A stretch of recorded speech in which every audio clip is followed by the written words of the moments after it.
Whether it is in rural or urban areas, the so-called street or township committees govern the citizens. Until recently, getting married or divorced, even having a child, all needed the approval of these committees.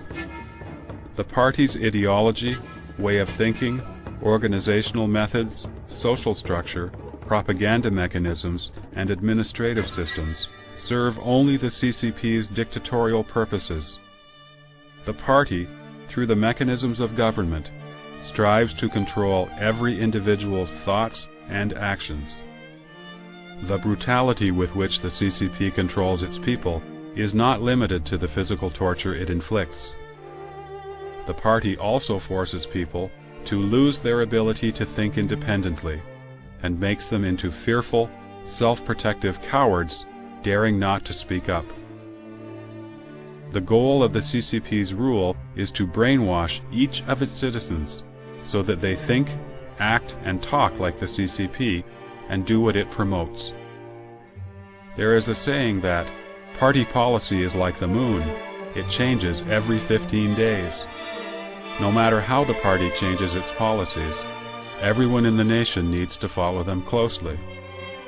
When you are used as a means of attacking others, you need to thank the party for appreciating your strength. When you are attacked, you have to thank the party for teaching you a lesson. When you are wrongfully discriminated against, and the party later needs to give you redress, you have to thank the party for being generous, open-minded, and able to correct its mistakes. The party runs its tyranny through continuous cycles of suppression, followed by redress. After 55 years of tyranny, the CCP has imprisoned the nation's mind and constrained it within the range allowed by the CCP. For someone to think outside this boundary is considered a crime. After repeated struggles, stupidity is praised as wisdom. Being a coward is the way to survive. In a modern society with the Internet as the mainstream of information exchange, the CCP even asks its people to exercise self-discipline and not read news from outside or log on to websites with keywords like human rights and democracy.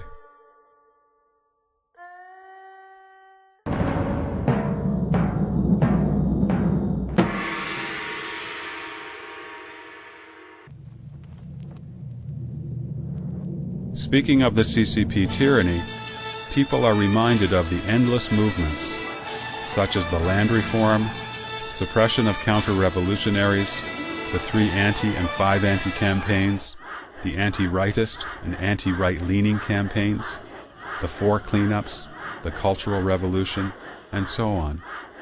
In reality, as China is possessed by the communist evil specter, tyranny and persecution are not limited to political movements, but have permeated every day of every period since the CCP came to power. It is only that during political movements, the persecution is more conspicuous. During the 55 years of the CCP rule, persecution has become part of the system, even using terror as a means of control now and again. This tyranny, often exercised under such abstract and lofty ideals as communism and national development, easily misleads people into making wrong conclusions. In comparison with the outrageous emperors of the past, whose extreme corruption and self-indulgence led commoners to suffer, the Communist Party can be defended no matter how egregious its crimes are, as they come from ideals rather than material greed. Little do people realize that tyranny led by ideals is the cruelest tyranny of all. Using its philosophy of struggle to eliminate dissidents and enslave human hearts in order to establish its status as the one and only religion under heaven, the CCP has made itself into the world's cruelest despot. Understanding this, we can thoroughly recognize the CCP tyranny.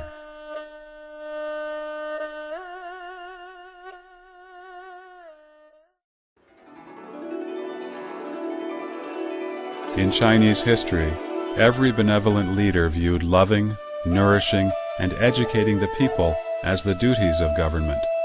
Human nature aspires to kindness, and the government's role is to bring about this innate human capacity.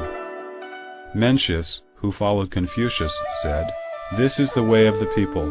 Those with constant means of support will have constant hearts, while those without constant means will not have constant hearts."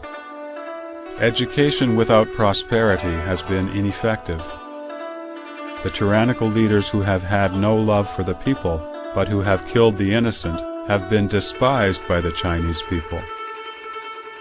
In the 5,000 years of Chinese history, there have been many benevolent leaders, such as Emperor Yao and Emperor Shun in ancient times, Emperor Wen and Emperor Wu of the Zhou dynasty, Emperor Wen and Emperor Jing in the Han dynasty, Emperor Tang Taizong in the Tang dynasty, Emperor Kang Shi and Emperor Qianlong in the Qing dynasty.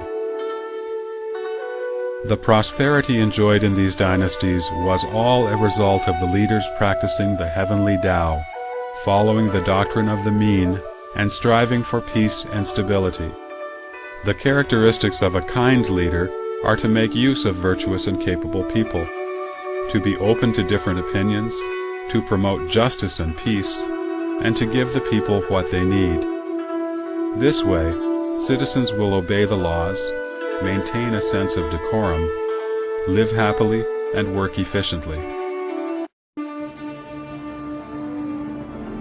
Looking at world affairs, we often ask, who determines whether a state will prosper or disappear, even though we know that the rise and fall of a nation has its reasons. With the Chinese culture's profound tradition and Chinese people's diligence and wisdom, we will surely see peace and prosperity returning to the Chinese land when China frees itself from the CCP's tyrannical control.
江山抚清明。